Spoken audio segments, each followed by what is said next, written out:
The Kevezingo affair, an issue making headlines not only within the administration but also in the street of the capital of Gabon. The country's head of state, Ali Bongo Ondimba, made it clear through a statement by his spokesman. He claims sanctions against the alleged guilty in this case of misappropriation of 353 precious wood containers.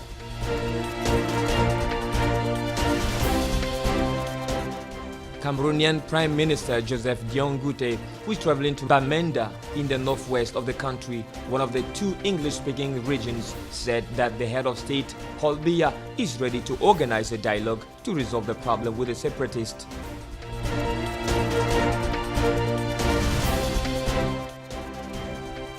Before the families of the two victims, the main representatives of the state, the members of the government, and many politicians, and in the name of the French Republic, Emmanuel Macron pays tributes to the two French soldiers killed in Burkina Faso, making them knights in the Order of Merit before decorating the two coffins covered with the French flag.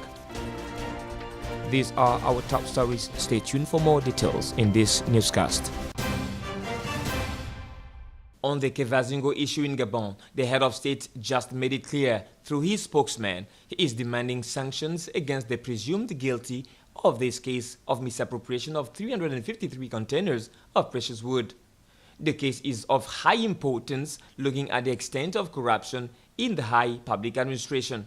Corruption is constantly talked about and reported throughout the day, and everyone unanimously agrees that it undermines democratic institutions, slows economic development, and can create government instability. Corruption is constantly talked about and reported throughout the day, and everyone unanimously agrees that it undermines democratic institutions, slows economic development, and can create government instability. Despite this, corruption gains ground on a daily basis, and for 4 years now, the Gabonese highest authorities have decided to go to war against corruption, the evil of the century, but the report is still very bitter. Theft and misappropriation are repeated with strategies of circumvention, irrespective of the will of the head of state to clean up the manners in the government of public affairs. If the member operation is really intended to remain an anti-corruption enterprise, it is befitting that beyond the political incantation and laconic condemnations, that current or future arrests support the thesis of a paradigm shift likely to incapacitate the predators of the Republic, all the predators of the Republic. Cameroonian Prime Minister Joseph Dion Goute, on his way to Bamenda in the northwest of the country, one of the two English-speaking regions, declared that the head of state Paul Biya is ready to organize a dialogue with the separatists to pave a way out of the crisis. This sharp opening by the government, which differs from posture shown so far by Yaoundé, still excludes any discussion on the partition of the country as advocated by the separatists.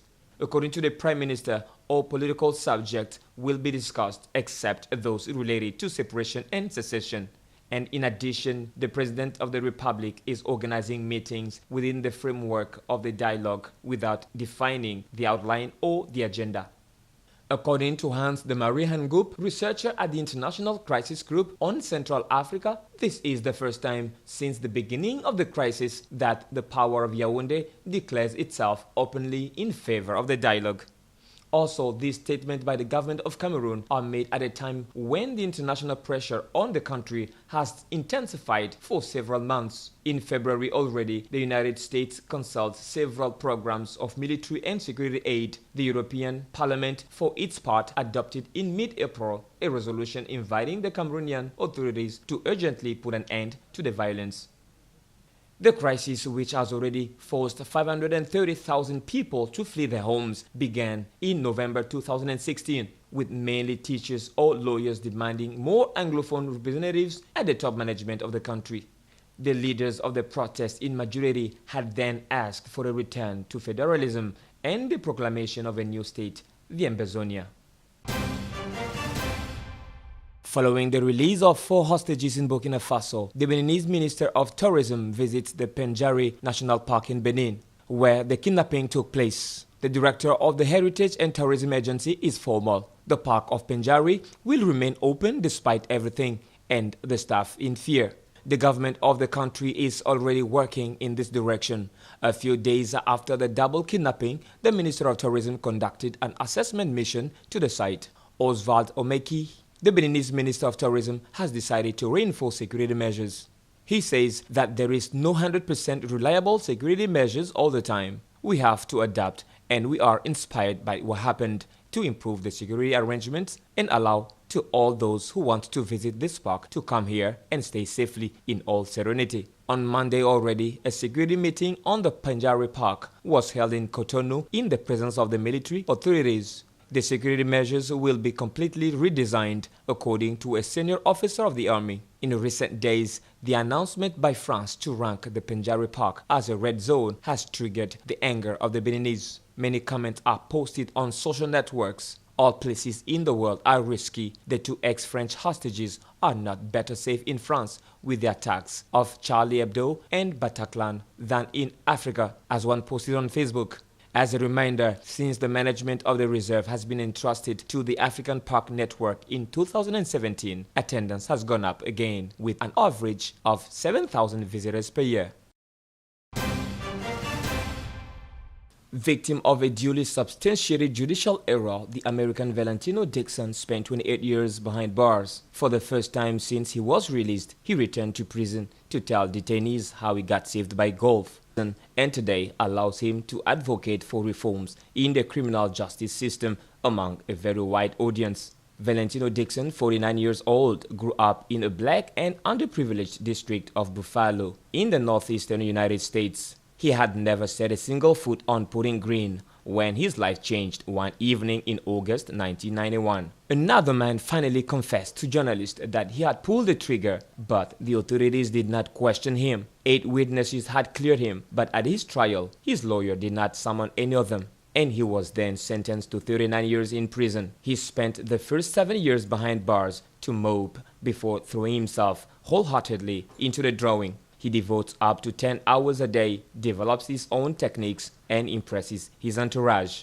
From now on, Valentino also meets with relatives of detainees who claim their innocence. Like him, they hope that the media coverage of their cases by students will help to set them free. The example of Valentino Dixon should surely inspire other prisoners to believe in their potential and hope that someday their situation will be better.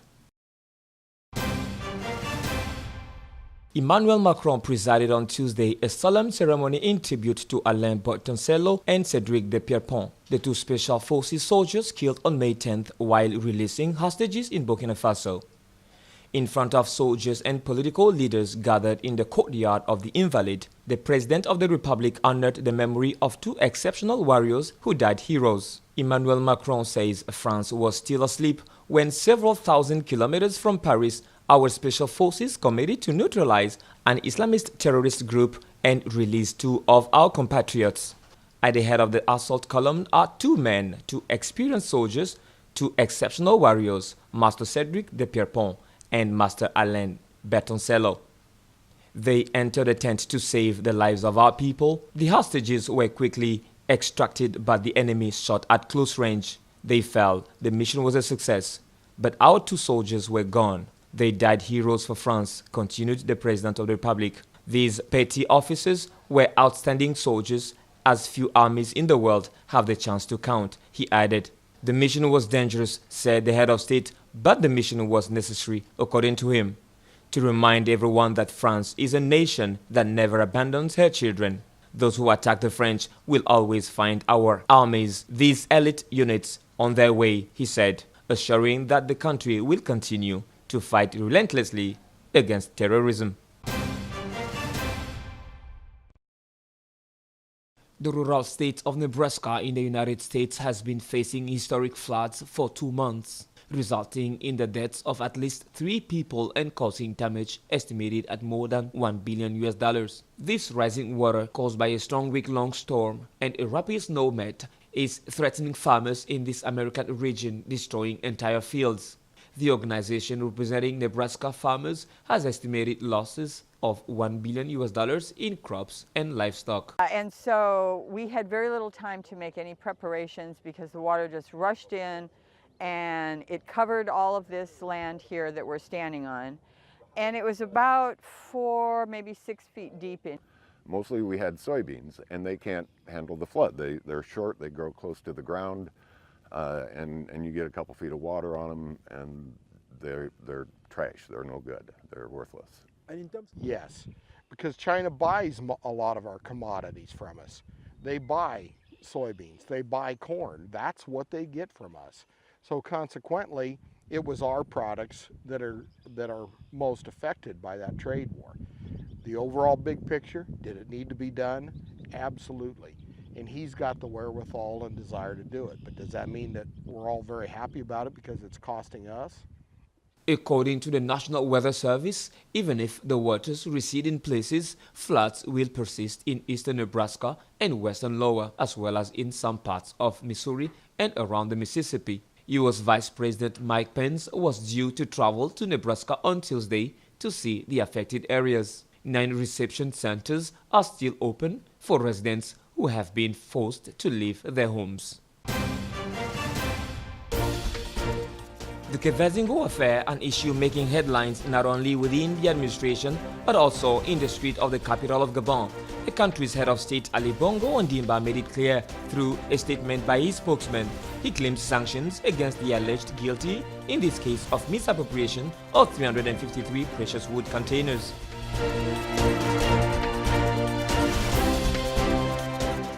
Cameroonian Prime Minister Joseph Dion Goute, who is traveling to Bamenda in the northwest of the country, one of the 2 English-speaking regions, said that the head of state, Paul Biya, is ready to organize a dialogue to resolve the problem with the separatists.